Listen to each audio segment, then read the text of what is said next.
This is Fam Electric Ghost, and we're live on the air with Chaya Garcia. Thank you for being on the show today. How you doing? Good. Thank you so much for having me on the show. It's really an honor. Well, it's always awesome to talk to people from all over the world, and we're going to talk about how not to how to see red flags and not paint them green in dating. That's kind of the focus today. But we're going to talk about like what you do and your story. But before we get to that, we always ask any guest a couple questions before we get to the heart of your story. So, what motivates you, and why do you do what you do? Such a great question. Thank you so much for asking. So, what motivates me is really the children of the world and the women of the world. The children that come into this world really need loving homes and homes that will not hurt them by accident.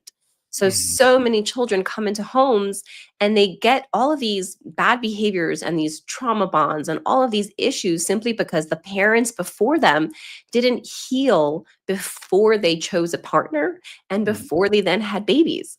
So we're continuing generations with small people and big people that aren't as healthy as can be and with so much more pain simply because no one has taken the time to just sit still and instead of thinking about what you want, thinking about what you need to do with yourself to attract what you want in the best way that's sustainable, not just getting it in your life and then, when things don't work out, feel like you don't exactly have the best plan, like, "How did I get here?" kind of moment. Yeah, I think a lot of people have this idealized vision of love, right, in relationships, and they think like they're going to find their soulmate, and the soulmate's going to solve all their problems. Yeah, But I've talked to a lot of therapists over the years, and like you can't. It's kind of simple. Like you can't love other people until you love yourself.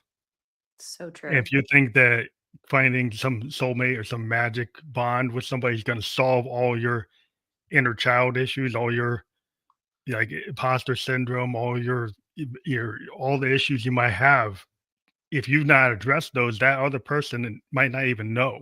You might just automatically think they're going to solve it. You don't. A lot of times people don't even talk about Yeah.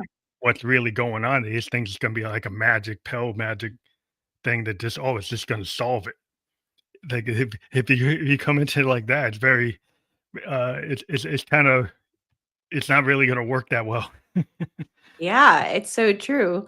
A lot of people come into it like that's the end all be all. Like once I find my love, everything's going to work out, everything's going to be great. Someone's going to be there for me. And once I'm fully loved and have my best friend and partner all the time, then everything's going to be great. What they don't realize is that having that best friend and partner needs maintenance. It needs to be a sustainable best friend. It needs to be a sustainable partner.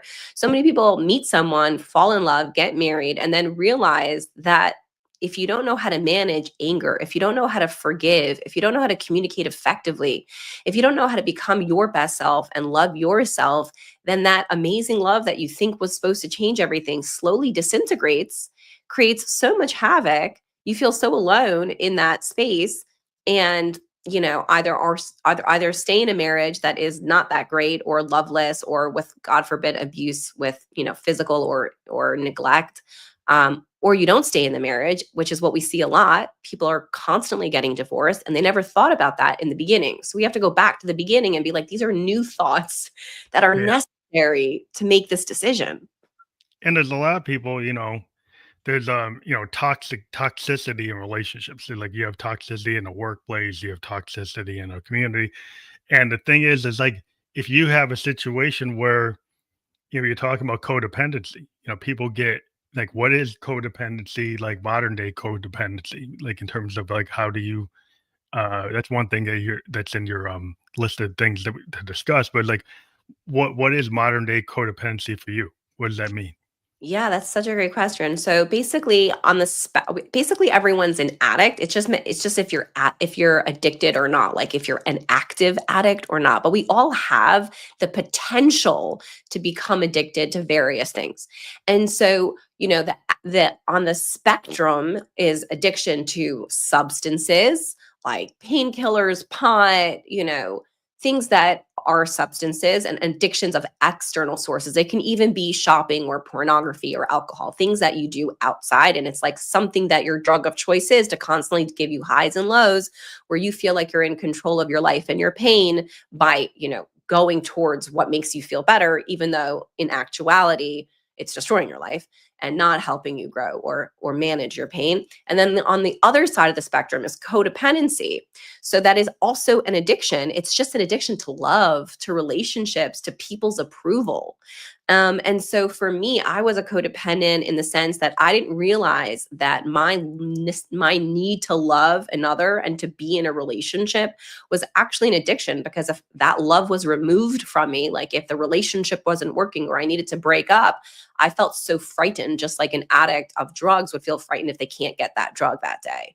And so Mhm. codependency in a modern day world is when you aren't okay on your own, you're not okay being alone, and the thought of abandonment or a relationship leaving you, whether that's a friendship or a parent or a romantic partner, scares the shit out of you, scares you so much that you keep going back into it because you're like, please just love me. I need you.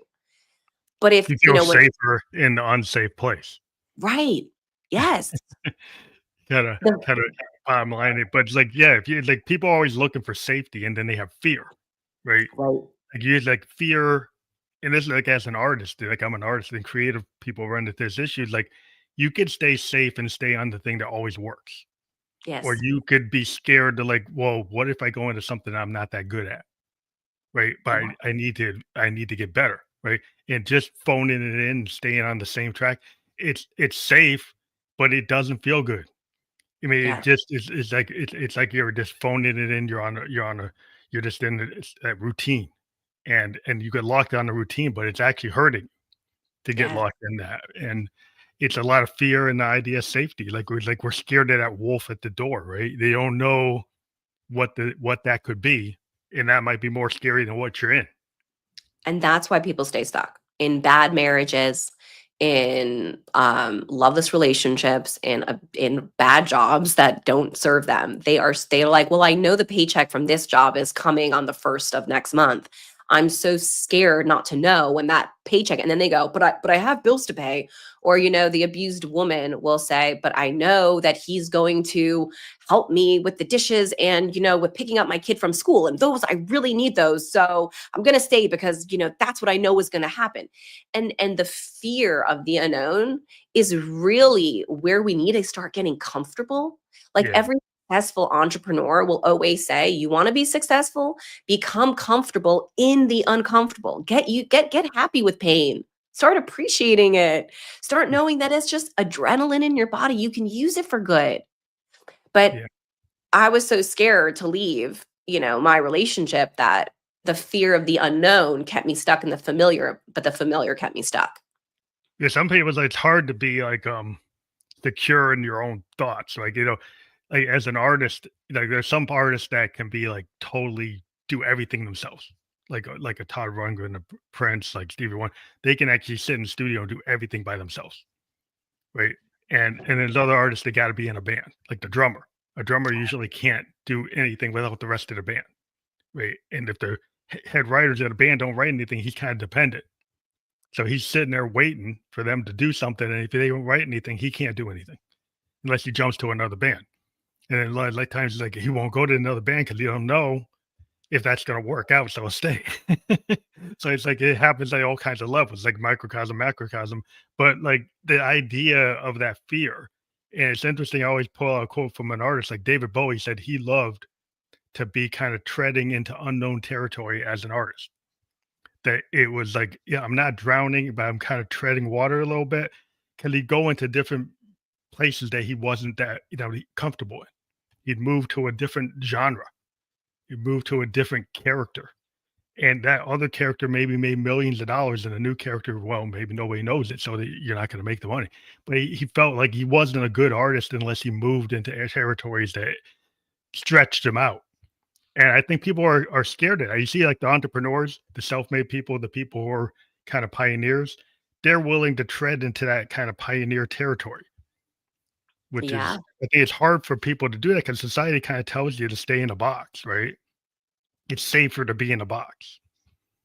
Yeah, society loves when you're in a box.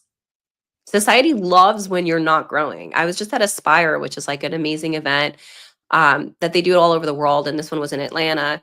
And the founder says the educational system was developed by poor people to keep you poor. Even if you get a good job, what's the max you're going to make? In an average, Yeah. 100,000 on average. Some things lower, sometimes it's 50K, sometimes it's 150K, but like on average, that's poor. You can't. The houses now, normal size houses in certain communities are $1 million.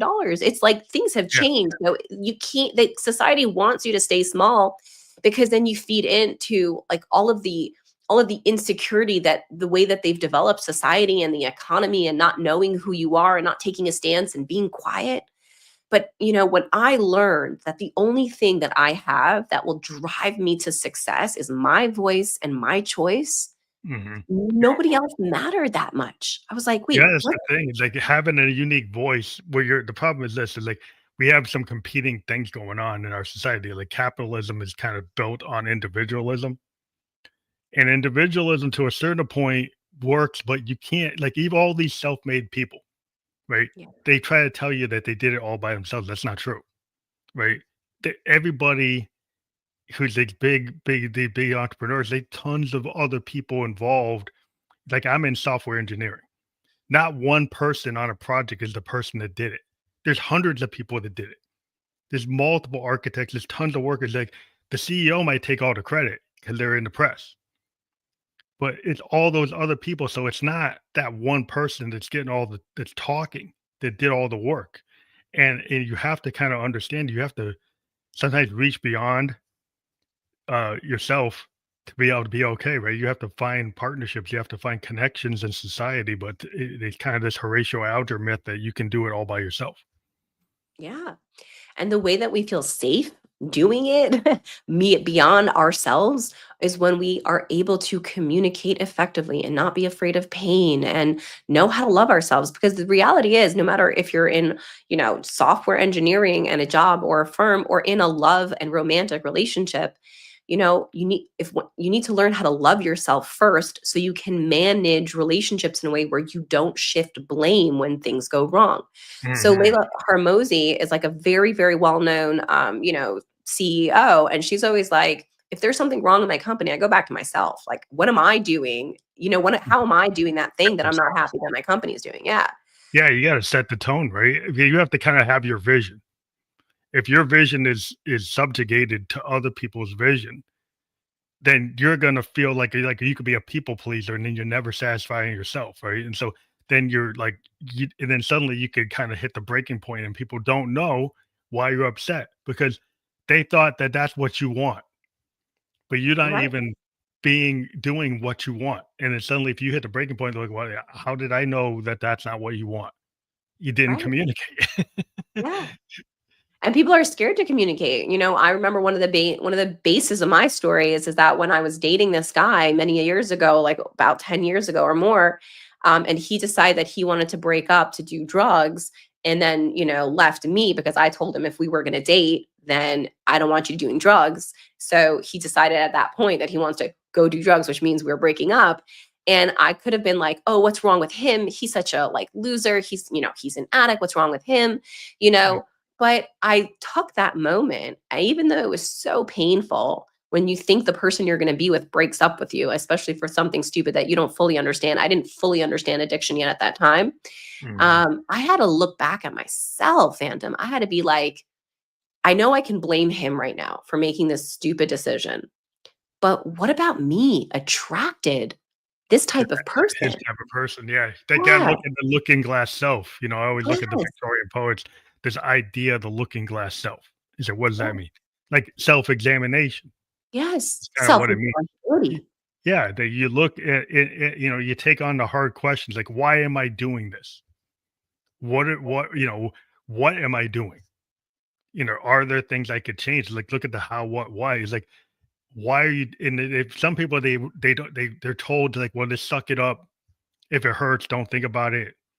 Only don't dive into it, or they have a lot of resentments. They do the opposite. They just look at the past all the time All the time. and don't. look at what they could do better, right? It's like a lesson learned. Like in industry, we have these lessons learned, and we have to be get in the room, and people say you got to be honest. You can't just like not talk for that hour, 2 hours. You need to say like, what could we have done better? And it's not a blame game. See, some people don't want to talk because like if they say they did something wrong, they say, well, it's going to show up in my performance review, so they don't want to say anything. But if you have an environment where the boss sets the tone, it's like I'm not going to take it out on you if you actually admit where the problems are. A lot of people don't feel safe in that discussion because they feel like if they go and they say it, then they're going to get marked for what they point out. Yeah. I can't tell you how many women I know, both professionally as clients and then personally as friends, knew the relationship wasn't working out. But they were and knew that this person wasn't really ready to get married because they weren't showing signs of it. But they were so darn scared to ask, "Are you ready to get married? Are you ready to commit?" They were so scared to say, like, "I wanna get married, and if you're not ready to get married, then we shouldn't be together because I don't wanna just waste my time and have no ROI. Like, I don't wanna invest all my time, love, energy Yeah, getting to know you the if answer's there's no scary. return." Yeah, the answer's scary. Like you probably have a good idea what the answer's going to be, so Right. you don't ask it because then you kind of perpetuate that codependency or that kind of situation. It's not the best situation because you're just it's like the inevitable. You're just Yeah. postponing the inevitable because you don't want to hear it today. Yeah, You know, and they it, stay in relationships for years because they're so afraid to ask those hard questions, like I would say, those important questions. They're just like, "We'll figure it out. He'll probably propose later on." But they're not in the reality of the now and the truth of the now. And so if you don't learn how to communicate effectively and ask the hard questions of like, "Where am I at? What kind of man do I want who's in the same space as me?" then it's definitely very difficult to attract and then also know who to stay with and when to walk away if you don't even know the questions to ask to see if they're in the same phase of life as you. yeah, because it's like people say opposites attract, but it's like you got to have some like if you're in going to be with this person for the rest of your life, right? You have like zero in common. So what are you going to talk about? Like if you can't have a conversation where you're on different sides of an issue or you have different beliefs, you have Yeah. different ideals, you have different concepts. Like if you're okay with having a discussion and you don't get angry at each other, I guess that can work. But if you can't actually even talk your truth, if you can't speak your mind, if your vision has to get subjugated, then that seems like, well, that doesn't work. And maybe there's passion and that works, but that's not the whole thing. I've been in a marriage, my first wife, I only got, I've been married one time and I'm still married and since 1999. And it's hard. It's hard work. It's like every day you got to work. Every day we don't always look at agree on the same things, but like if you're in a relationship because it's like it's not always going to be happy days like that TV show. It's like, it's not always happy days, it's not Ozzy and Harriet. No, it's not Leaving the Beaver, like, every day. It's like, you're not gonna be like that. Like, you have to deal with reality, like, in the good days and the bad days, days in between. And I think some people are looking for something that's not fully possible, but it can't be like, searching for perfection in art is, like, not the ideal. A lot of times, it's the thing that's, like, the happy accident, the thing that's not perfect, actually is really beautiful. Right? But it's like not that you're not close, but trying to overly seek perfection can be a trap. Yeah. Because you think that perfection is going to serve you, but in reality, we don't marry what we want. We marry who we are. I'm just going to say that again because it's so powerful. We don't marry what we want. We marry who we are. So if you're, not sober a lot, if you're coming to yourself with love, but then also abandoning yourself when you're in pain and not acknowledging your feelings and brushing your feelings under the rug but you want this really amazing, nurturing guy, that's not going to happen. You will attract someone who will do the same thing with you, who might not be sober all the time and who will be affectionate at times, but then also when you're really needy, will just not be available and will neglect you in your difficult moments the same way you were already doing before you met him. So when we come to a point where we have to understand that our pain is, you know, precious, and it's not something to be neglected or ignored, like what you were saying, like push it under the rug or get over it, or you can handle it, or just move on or distract yourself. When we start giving power to our pain to say, what does it want to tell us? This is so important. I want to hear why my body's out of whack. I want to hear why my emotions are feeling this way, instead of just, you know, just pushing, pushing, pushing, and just hoping that something else, once it comes, will make us feel better. When we can really get towards ourselves, then we can attract people who are on a much higher level. It's like this idea of the law of attraction. Like I'm a Buddhist, but this like yeah, there's this concept like we radiate a certain frequency and we attract the people who are kind of in our frequency. So if Yes. you're kind of got a prickly frequency and you're dissonant, or in terms like music, like you have harmony, you have dissonance, you have noise, you have distortion, discordance. If you're Yeah. kind of in a discordant state, right, you're kind of prickly, you're all over the map, you're not very harmonious. You're probably going to bring people around you that are in that same kind of state, Yeah. right? And Like, if you're more harmonious, then things are going to be not that you can be in harmony all the time. In a song, we have different parts, right? Sometimes there's parts that low discordant, low dissonance, a little disharmony, and then we bring it back to harmony. So it's not like it's going to stay in harmony all the time, but it's got to be there enough for it to be viable. yeah. And the way we make more harmony is by going through those darker times or the discord times with a little bit more grace, so that you can go back to your harmony a lot faster. And you can Yeah, get, you know, if you stay in the discord and you don't know how to approach it, and you like hate yourself when you're in a bad mood, and you think you're such a loser when you can't get stuff done, and you beat yourself up and you berate yourself in your head and you call yourself names and you hang around people who complain a bunch, it's really hard to stay in that harmony, or to have like long periods of the song that are in harmony. yeah. So, you know, you really want to make sure that your surroundings, your environment internally, what you say to yourself, your inner talk, and also the people who are talking around you, are they speaking kindly to you and uplifting, or are they critical and kind of harsh and hard on you? Well, I think it's Yeah. about balance. Like, they're talking about like forgiveness, and one of your points is a component of like a healthy mind body relationship. And I think there's a lot of pillars to a human being.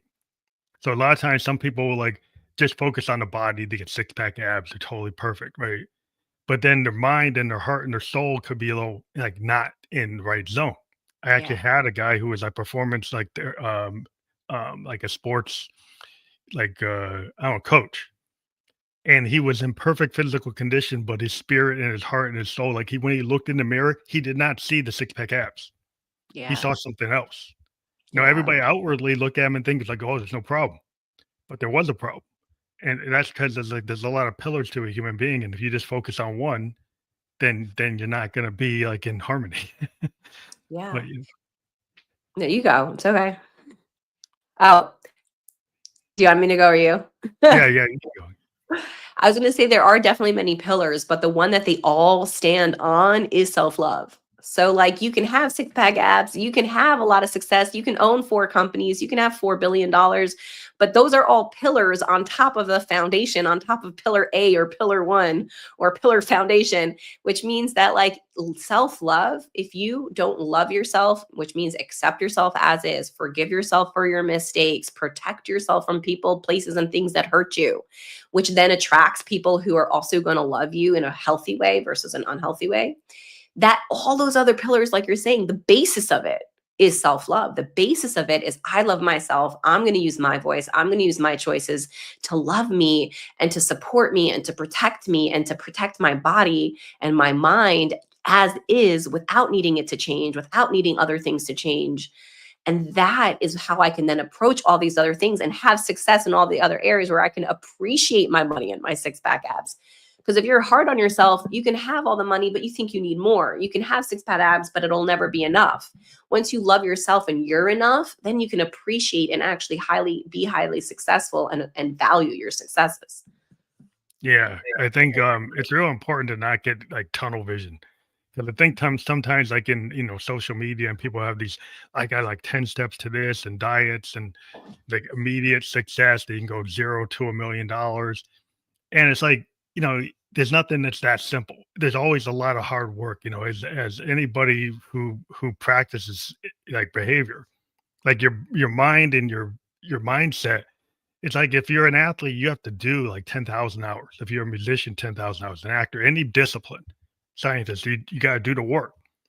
You can't really skip steps, right? So you can't just cheat sheets and maybe it looks like you did it, but then at the end of the day, you didn't do it. You know what I mean? It's like if you skip what is necessary to get yourself in the right frame, then it's just gonna be a band-aid, right? 100%. And people are getting into marriages that are band-aids. And then they're not understanding that, the wound needed a lot more than a band-aid. Like the wound is like this big and your band-aid's like this big. Like you can get your band-aid It's marriage, it needs but it's not going to help because you needed a lot more of steps that you needed to do to heal, that only you can do to heal. And that band-aid that you thought was just going to be the perfect, fix, it's too small for all of you that you to do the work.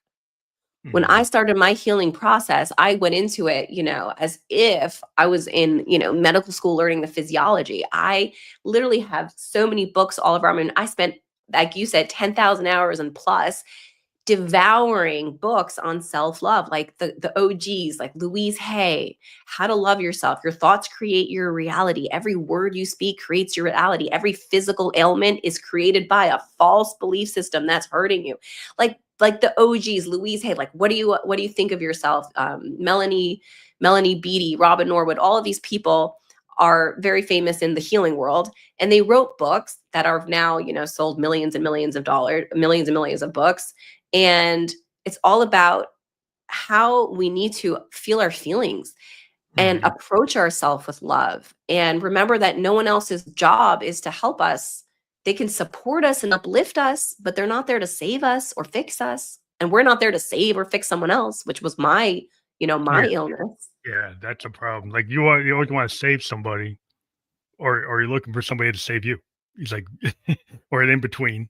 Um, and the thing is, a lot of times, like, people feel shame in trying to, like, um be more confident. Like sometimes the people who feel confident, people say, "Well, that's arrogant," right? So some people might, but it's like so how people perceive you. There's always going to be somebody like a hater that doesn't like where you are. So or how you're behaving. But if you're actually true to yourself, it's like, does that really matter? It's like sometimes you shed people who weren't really like on your frequency. Yeah. Like, Because maybe they were the people that were you were stuck in the codependency. Once you get to a better place, those people probably aren't gonna really be compatible with you anymore. You might be able to say hi, bye, just a regular conversation, but you're not gonna be able to really have a lot of depth with them, right? yeah, 100%. Because only hurt people hurt. So when you're not hurting yourself, you don't attract people who are going to also hurt you. And when the haters come and you're in a great place, you're like, I love myself, I take care of myself, I appreciate myself. And then they're like, well, I don't like you, you're an idiot. You're like, well, that's okay. You probably need to heal. I get it. I Oh, what happened? We lost you. Well, that's interesting. Suddenly we froze. Well, I hope you didn't have a net now and problem. I understand that if you're going to I'm back. Are you back? Okay. Yeah, I'm back. There was a little freeze there. I don't know what happened, but it's okay. Yeah, that was only a second. I think we're good. But we can understand that if other people are, saying mean things on the internet, they're taking their time, their mouth, their energy, and their words just to hurt someone else, Yeah, it's a lot of then you can be like that. You can feel sad for them. Be like, you know what, God, please help this person heal. Like if they're so angry and full of pain that they're using their time to hurt other people, yeah. you can have a lot of compassion for them, but not take it personally. Well, constructive criticism is great. Like as an artist, we love having beta readers or beta listeners, beta watchers that will look at our stuff and give us. But when somebody comes back and say they just hate it, but they don't tell you why, or they say insults and they think that's valid, and they people who spend their time doing that, it's very toxic. These people are disruptive. They just want to do it because they think it's hip or they think it's cool, whatever they think. It's like, but it doesn't matter what they think. Like that's the point. Like a certain level, you have to have a little bit of armor to understand. Like not everybody in the world's gonna get you, right? And if you Yeah. wanna spend all your time trying to get everybody to get you, well, that's probably not gonna work that good. Yeah, and at some point when you heal, you don't even want other people to get you, like everyone. You just want your tribe. When you really heal and you become healthier and healthier and more successful, you realize that there is a smaller percentage of people who are healthy and successful than not. And then you decide that you want a smaller tribe, you want less friends, you want, Yeah, people around you who are on your frequency that are going to lift you up.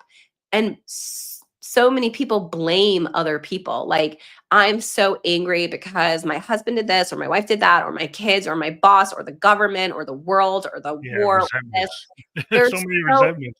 It's yeah, like, there's, how do you live with all your resentments? That's what I always yeah, point out to people. It's like, I love to just be in a a space of pushing creative ideas. yeah, And when you do that, there are people come back immediately and they say they hate it. And I'm like, okay, it's like, but you took a lot of time to just say you hate something. What are you doing? right. Are are you creating anything? Are you saying anything other than parroting what other people tell you? And so the mindset of like critical thinking, actual, empathy. There's a loss of empathy, and there's this thing. It's like it's cool to be uh, hip and just criticize and the blame game, and to say, well, the other is responsible for my happiness. So look, how is this other person responsible for you? What you're doing is like you're responsible for you. Yes, 100%. And everyone blame I mean, I can't tell you how many people are always angry at someone else. If, like, you stop people in the street, they'll be like, "My ex cheated on me 3 years ago," and, or "My dad did this horrible thing," or "My mom, and, like, I haven't spoken to them," or "They're so mean," or "They did the wrong thing," or "They stole money," or "They didn't do that." Like, everyone's just still holding on to anger, but, Yeah. one of the basis ways to have self-love and high success in relationships and in other areas of life is when you protect yourself and love yourself, you also know how to forgive yourself when you make mistakes and other people when they make mistakes. Even if they made a mistake on purpose or by accident, it's irrelevant. But Mhm. forgiveness is a big, powerful thing that a healing person chooses. I chose and still continue to choose to forgive my husband every day for stupid things. I have an amazing husband. I worked really hard to get to where I am.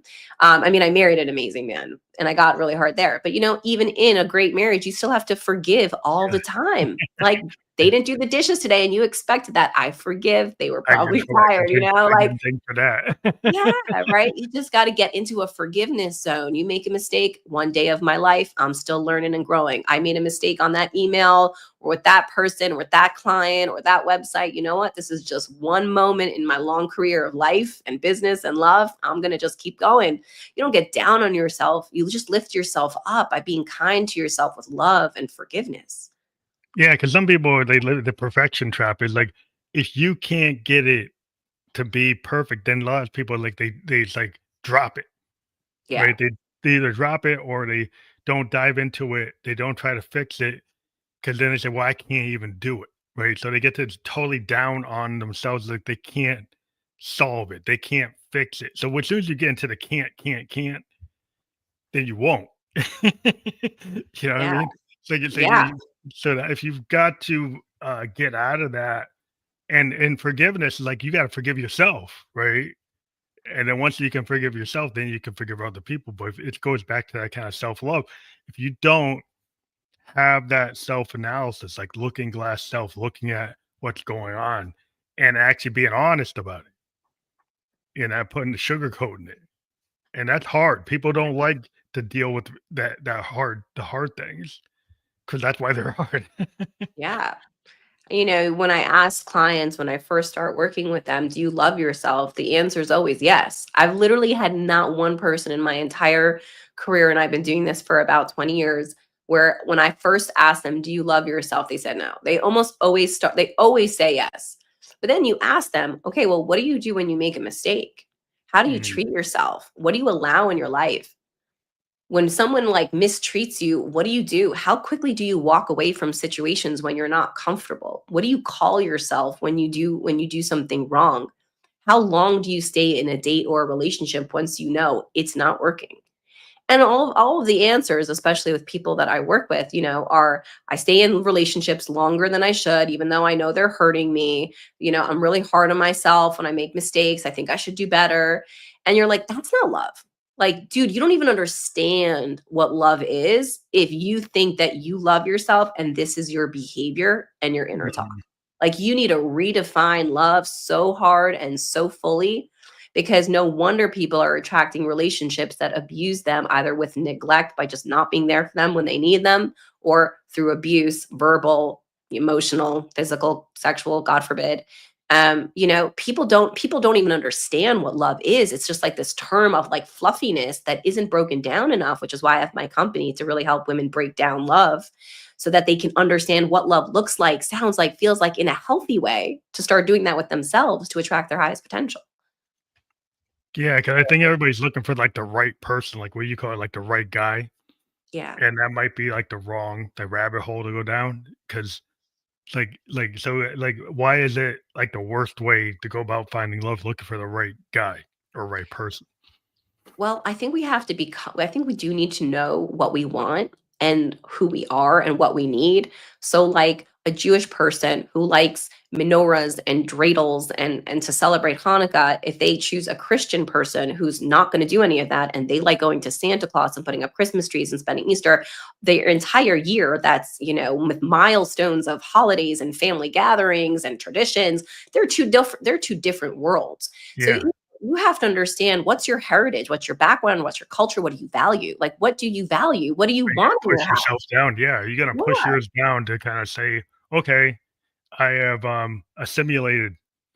And, some people are about that, they think, like, if you have somebody that's more dominant, they think that you should, it could be a male or female in a relationship, they kinda says, "This is what the religion of the family is gonna be. yeah, This is what the belief system of the family is gonna be." And yeah, if anybody deviates from that, then they get shunned. I've had family conversations with some people have this certain idea in the family, and if you go against that idea, you get shunned. People don't want you to come in. They treat you different. They treat you bad, yeah. and it was like, well, why should you accept that? Well, the reason that people get down that rabbit hole is because they didn't understand that that hole was a rabbit, like, which means that they didn't understand themselves what they value, right? So let's say you're of a certain faith and you're like, whatever, I don't care who I marry as long as I love them and we respect each other, which is the biggest bullshit because respect is irrelevant in practical application of daily life. It's just not really it's a very misunderstood concept, just like love. Like, what do you mean? They can respect you or not, but if they keep telling you to change your faith or your beliefs or what you're going to That teach doesn't your seem like kids, it's respectful. That doesn't seem respectful at the bottom yeah, line. It's like, are right. are you gonna do 50-50 that we do both? Like, and maybe that's okay with you, they do both? It's like, well, if you can handle doing both things, that's But the cool, but if thing you try is, to say one or the other, then that gets the problem. yeah. And even the thing is, when one person says, this is the way that I'm going to do it, the other person always feels resentful. So even if they promise they'll do it 50-50, which doesn't usually happen. Usually, they're like, this is what we're going to teach the kids. No, somebody's getting left out. Yeah, yeah, Somebody's values are getting not heard. pushed Somebody's down, yeah. spiritual growth is getting stunted. So many people say like they have problems in their marriage, but a big part of it is they didn't marry someone of the same values and faith as them. That when they go into their spiritual growth, just by being, spiritual beings in a human existence, which we all are, they Mm, slowly separate because they didn't even take the time to say, you know what, I value my values, I value my heritage. A lot of times when people are young, they're like, I don't care what my faith, my heritage, my culture is, whatever, but then they get married and have kids and they're like, "Oh, I do really care." But it's a little yeah, too late at that so it's point. hard. Yeah, Yeah, because like, if you're, I'm African American, there's a whole history there. If somebody doesn't really believe that African American history is actually equal to American history, but you never talked about it because you didn't think it mattered, right. right? And then suddenly you start getting into situations like, well, that does matter. So then it's like they just like, well, now that's a big issue. right? That could be a really big issue. And so people like they minimize culture, right? Yes. Sometimes they minimize spirituality. And then Yes. they talk about this amorphous thing like love. It's like, whoa, those other things are real too, right? So you have to understand, like the pillars we said, it's like human beings have all these different like faces or hats or mindsets. And there's always a tendency for one mindset to try to trump the other, one spirituality vision to trump the other vision. One political concept to trump the other political concept. So there is some like truth to the compatibilities. Like, are you fully compatible? Have you actually even dived into it? Yeah, because people don't realize that compatibility, it's not just about how well you get along in the beginning. It's about the sustainability. And that's really a lot of what my company does. It's like you need to choose a partner that you're going to love and that you're going to find attractive, but that's going to be sustainable for the future, for as you evolve. And because so many people evolve spiritually, especially as they age, you need to understand that your faith, your heritage, your culture, your values and beliefs, like they need to be aligned with your partner, and they need to be something that you ask yourself, like, what do I value? How much do I value this? If a Jewish man marries a non-Jewish woman who's Christian, the children are Christian because according to Jewish faith, it's a maternal bloodline. So the Mm. Christian, like then the guy could be like, well, I wanted my kids to be Jewish, but I loved her, and it gets all messed up. Yeah, You yeah. know, so it's That's like you have to be like, what do I value before you choose? Because people get themselves into sticky situations because they didn't take the time to understand themselves before they made the choice of who's going to be good for them. Do you think it's like a societal pressure to not be alone, to fit in? There's a lot of cultural pressures, right? To get married because that makes you shows that you're part of your success, right? Part of like being like a citizen within a structure is like a culture is like or being part of that I'm just culture is getting like, my oh, charger. oh, No, yeah, come back. I'm here. I'm just plugging in my laptop because the charger Oh, fell out. I'm with you. I'm with okay. you.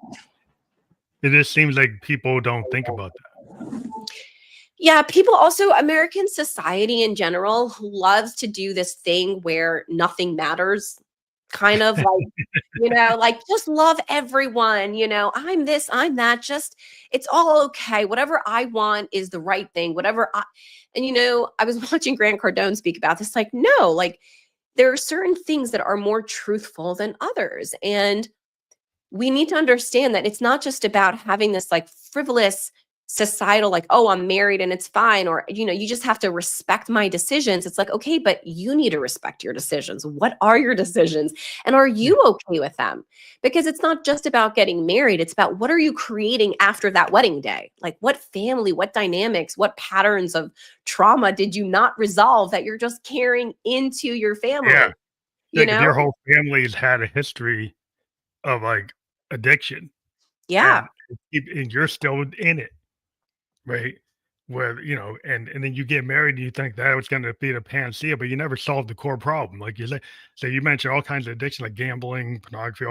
If you go into that and you didn't solve it, it's going to keep on happening. If you have low self-esteem and you didn't solve it, it's going to keep on going. If Yeah. you're like a somebody that's always a people pleaser and you didn't solve that, it's going to keep on happening. So the problem is people just, like if shove it under the rug, they go for the surface level thing. We kind of very surface level. Nobody wants to deal with anything. Everything's like, even our media, like people can't pay attention for longer than 15 seconds, 30 seconds. Yeah. Books used to be 200,000 words. Now they're 70,000 words. It's like, is our comprehension of even our listening skills. Are we actually listening to our partner? Did we actually hear what they said? Or did we hear what we wanted to hear? Yes. And most of the time, it's people hear what they want to hear. I still remember when I was going through my process, like when I was deep in my addiction of just not being able to feel safe enough with myself, that I needed to feel safe in an external love of a relationship. I know when I remember I would ask him, like, so you're going to be clean, right? Like you're going to stop doing drugs." And he would say yes, and I knew he was lying, and he knew he was lying, and we all knew he was lying, but I couldn't handle that. So I heard what I needed to hear, and he told me what he needed to hear, which was that he's going to stop doing drugs. Yeah. But, sometimes the addiction isn't like a needle in your arm. Sometimes that's too, but like sometimes it's more subtle. You're just Yeah. addicted to lies. You're just addicted to superficial six packs or money or likes or people appraising you or a straight A's in school or whatever you're the thing that you think is important. But it's so important to think about Robin Williams, who had everything he wanted. He got his career, he had a wife, he had multi millions of dollars, but he hated himself so much and he ran away from his pain that slowly the pain just caught up. And instead of the demons being removed and Still there. transformed, he took his own life. We see And that a Robin, lot with artists. yeah, We see it like in the art world. We got the 28 Club, Janis Joplin, Hendrix, Jim Morrison, right? And then Kurt Cobain. He's a kind of and did really great artists that didn't solve really core problems.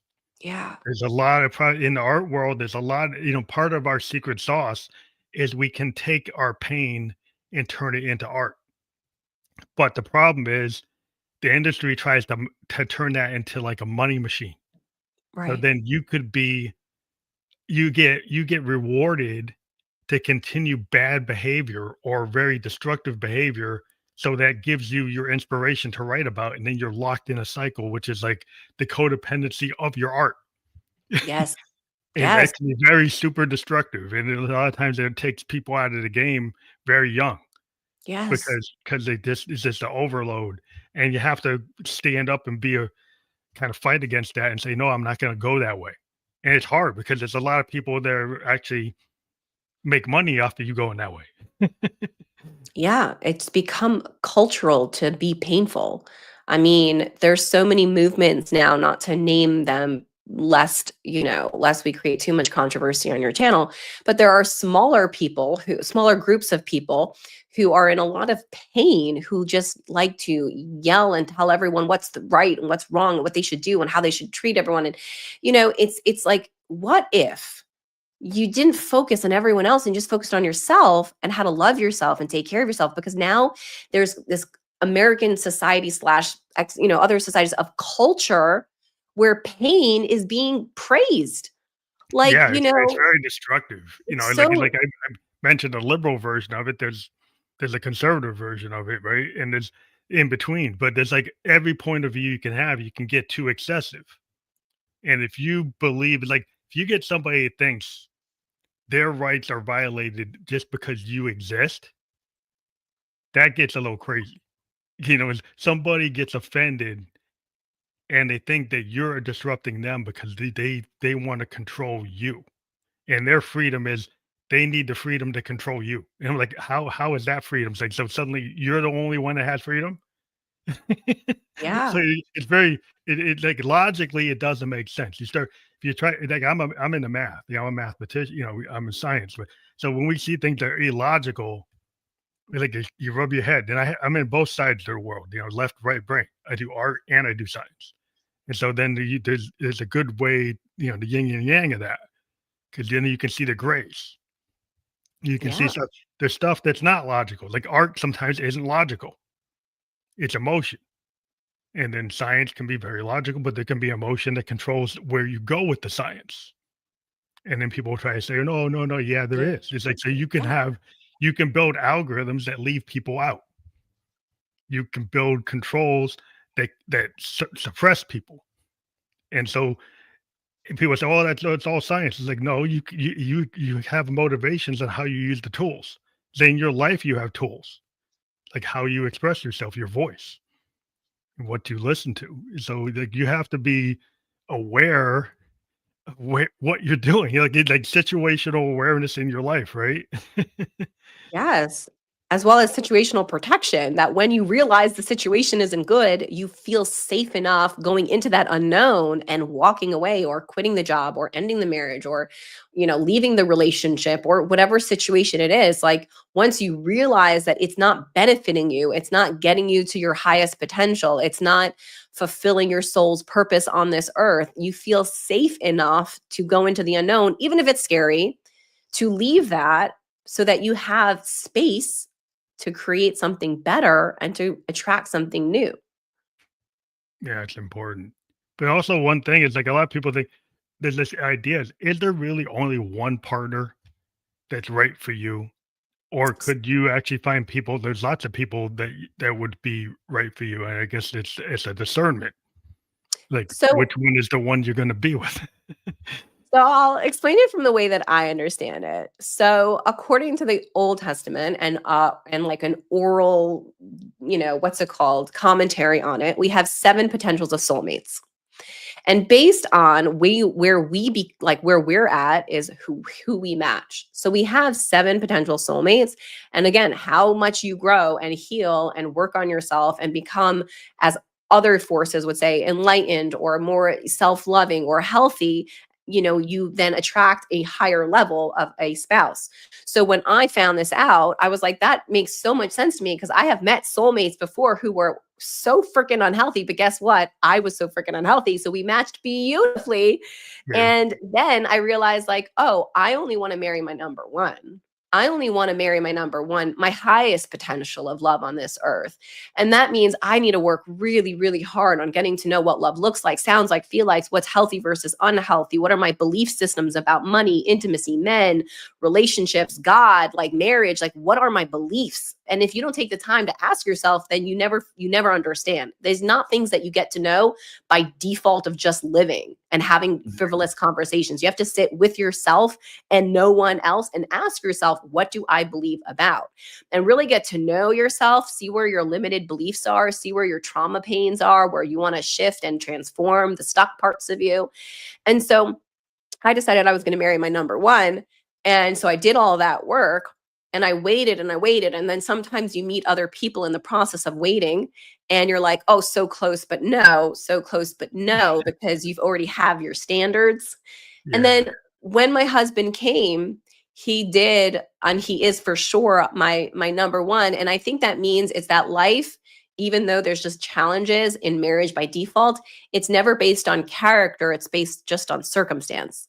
So when we have conflict in our marriage or lows versus highs, it's never based on who he is. He's amazing, sober, a provider, good-natured, kind, well-intentioned, considerate, compassionate, all these things of his character.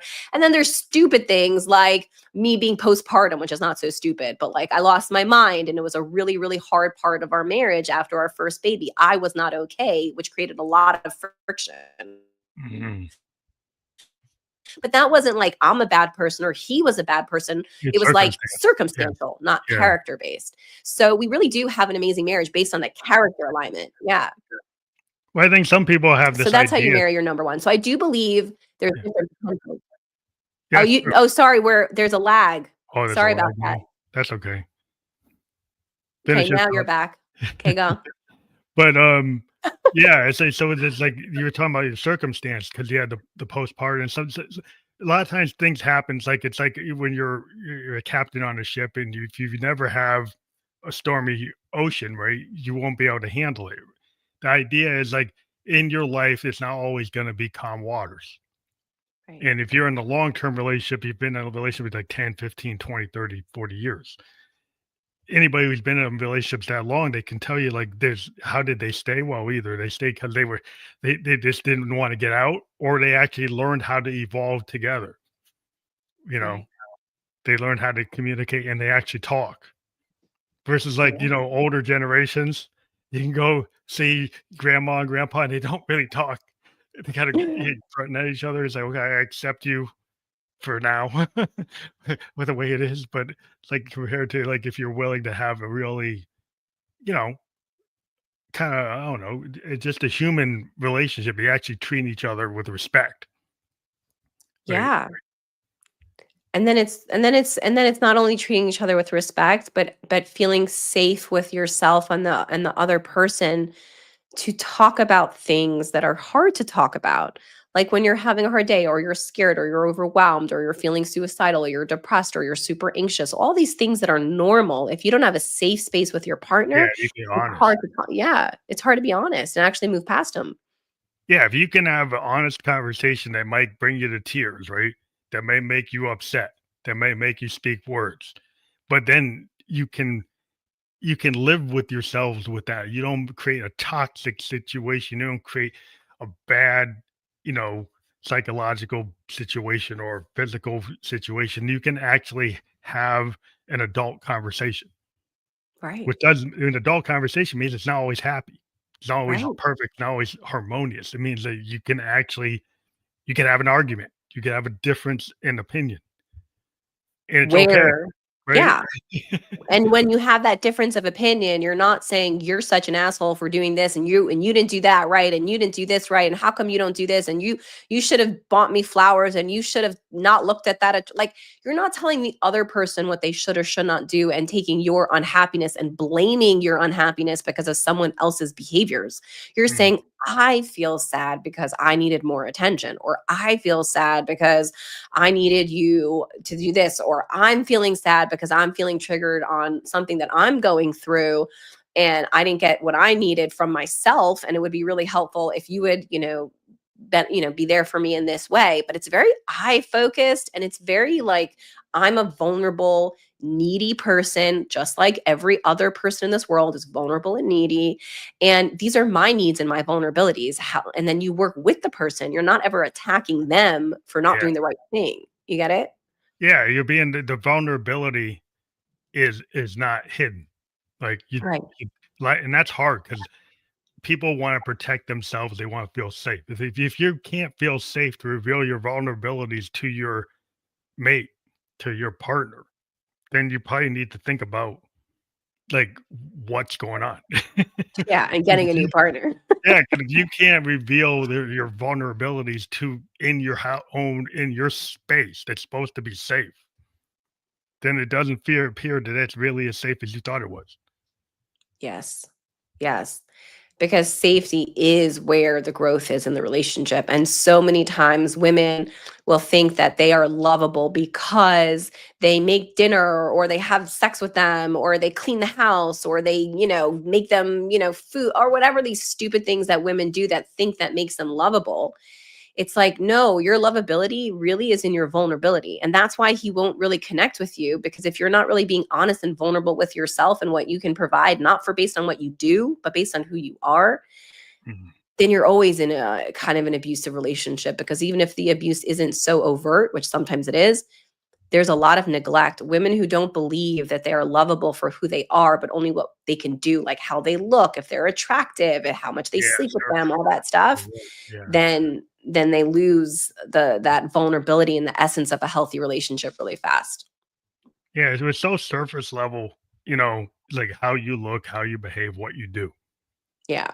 versus like who you are, right? Yes. And who you are gets into these get that deep conversation with somebody, your partner, like you're talking for like 3 hours and you're actually uncovering stories and you're understanding the person. Right. And the stories aren't like made up to satisfy you. They're actually what really is a picture into their soul, right? And if you can do that and you come back and forth do that, then that feels like really like you're in a connected relationship. Like Yeah. it's not about the physical passion, but if you can have passionate conversations that bring you closer, that people are so into to the surface level romance, which is, it's in the books, it's in the movies, it's in the poetry, but like put it on the rubber on the road, that conversation that where you really find out who they are, that's probably worth more.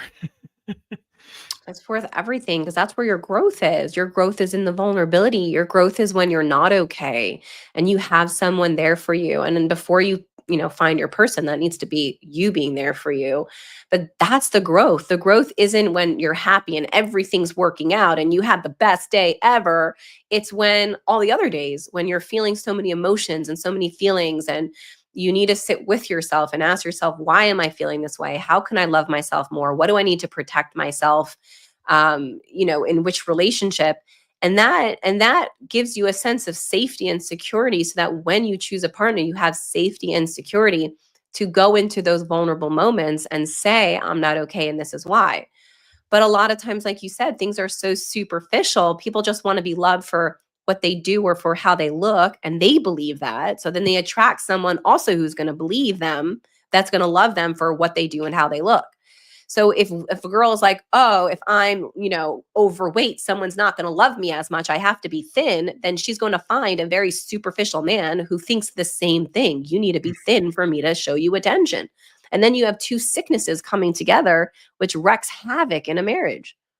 Yeah, it's so surface level. It's hard to get the depth in a superficial age because people are on social media and they Photoshop and everything. You have all these influencers, and kids are being trained that Yes. what they see is what they should want. Right. And instead of like the depth of I'm a child of the '70s and I'm reading, William Blake and Tennyson and reading books that are longer Yeah. than 70,000 words. you know, Yes. and listening to albums all the way through and listening to the lyrics and trying to figure out what they meant and Yes. not just bop into a beat, but actually trying to understand what the artist is saying and Yeah. and and wanting to process, these feelings and emotions and understand how they relate to me and how I relate to them. And today it's like, oh, this is about the bounce, about the party, about the money or what you could get out of it. What if it's just a thing about trying to teach a lesson or a story or talking about pain, dude? Like, well, where's that? That you have to kind of look at what are we putting out for the people to consume that where it's putting their mindset. I'm a big advocate is like you really need to look. It's like in computers, it's garbage in, garbage out. If you give me bad data, I'm going to give you a bad result. And I think human beings have a little bit of that too. It's like if you get a lot Yeah. of bad stuff, it's like it comes, it's reflective. 100%. Yeah. And that's why, like, we are obligated, not like part of that self love, that foundation, that first pillar that everything else stands on, that self love, part of it is the protection piece where we ask ourselves, like, how much social media are we consuming? Just the fact that we're spiritual beings and that we have brains that can get overwhelmed by just having too much imagery, that we need to process because we're always processing things in our brain. Like, how many images did you see today? To me, it's crazy that when I ever scroll on social media, not that I do it frequently, but sometimes I'll do it and I'm like, holy crap, people do this all the time. Like, so much imagery comes into Doom your scrolling. brain. Yeah, doom scrolling. And They just yeah, keep and on it's like overload. brain yeah, your brain becomes like literally addicted. I was watching this experiment that they took away phones from middle schoolers, and the kids were like, "Oh my god, I didn't even." Then they took the phones away and they were all so upset and they were all so angry.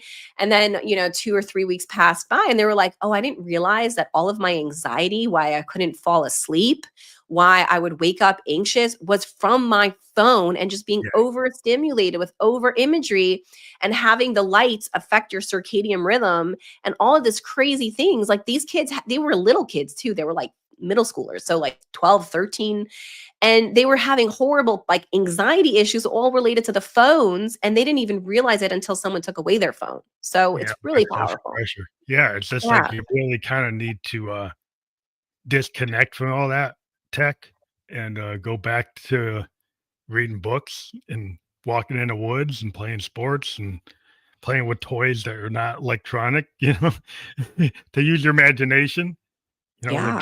Legos and erector sets and blocks and, you know, because you need to have something that's not being driven by like the toys today have the theme and the kid's imagination is not thought. It's like you're directing your imagination instead of the kid having an imagination to create whatever world they want. they're being given a world to be in. Yeah. And I think that's somewhat destructive. It's very destructive and so dangerous because the way that we heal is actually through using our imagination and like future pacing and creating a future that we didn't even have yet. And then saying, okay, this is the future that I see in my mind. What steps do I have to take in my reality right now to get there? Like Sarah Blakely, who's a very successful entrepreneur and billionaire who is the founder of Spanx and now Sneaks, she said that when she would start her day, she would put in her schedule 1 hour drive around Atlanta where she lives and where the headquarters were, just so that she can daydream, so she can hear her thoughts, fantasize, come up with different uses of her imagination. And that was like one of her tricks to success and creating a multi-billion-dollar business, was just letting her imagination run free without bombardment. And Yeah, so people really need to understand that this is not, a fluffy idea, go take a walk in the woods and put your phone away. It's like, this is a science backed necessary way that you need to understand that either you use your mind or your mind uses you. And if yeah, you're constantly consuming unhealthy content and scrolling, your mind is using you. You're not using your mind. And it's very difficult to get to know yourself and what your trauma bonds are and what your unhealthiness and what your need to forgive yourself for, if you're so bombarded and processing all of this imagery and sound versus you, your feelings, your emotions, your day-to-day life. yeah. You need to let your own imagination kind of rule your mindset rather than somebody else's algorithm determining your Yeah. mindset. But Yes, we exactly. we went over it a little bit, but I want to mention the marriedin2025.com, a link. I always want to mention the links on the show. People click on the link, what do they find there? It's a great question that my husband always changes. So I'm guessing. So I'm guessing, and my husband's my engineer and my CFO.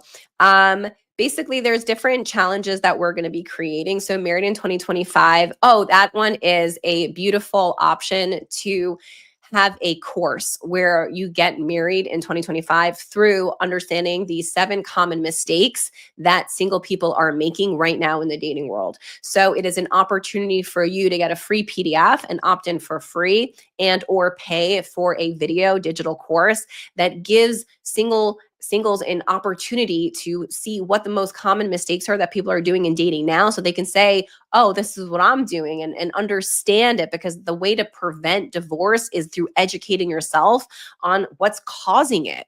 Because nobody goes into marriage thinking they're going to get divorced, but that's the majority of what's going on today. So we really want to go into life with a aggressive education of like, no one's going to make my future great but me. And if marriage is the number one indicator of how successful I will be physically in my longevity and my health and my everything, then I want to make sure that I don't just fall prey to falling in love and then being too scared to walk away because I'm in love and I've already invested my time in this person that it seems crazy to pull out now. But what you want to do is make sure that you make the right decisions before you decide who to put all of your time and money and energy and love into, so that it's not such a crazy thing to walk away. You actually can grow with them and you understand the mistakes that are creating singles getting into these divorced and unhealthy relationships, so that you can prevent them yourself by having higher levels of awareness, self-love, education, and success. So that's what you can find on that link. And I hope everyone joins. I'm also doing a challenge next week where you can join. It's going to be datingsecretschallenge.com to join the challenge that's coming up next week, where we go all into this idea of how to prioritize and love yourself so that you actually can attract someone who's going to love you. That's awesome. I want to thank you for being a guest on the show today, and Thank hope you you, have a Phantom, for having us. great rest of the day. And this will be published on right now. It's live on Facebook, LinkedIn, and YouTube. It will be on all the other platforms where you can listen to a podcast like Apple or Spotify video podcast, iHeartRadio, Amazon by later today. So we will create a landing page. People can choose whatever platform they want to be on, but we're live on Facebook, LinkedIn, and YouTube at the moment. And those are going to be out there in the world. As soon as we get off the air, those links are active right now, and they will be active as soon as we're done. But thank you for being on the show. Amazing. Such a pleasure to speak with you. Thank you so much for having me. I hope you have all the success in the world and a very, very happy, healthy year. Thank you.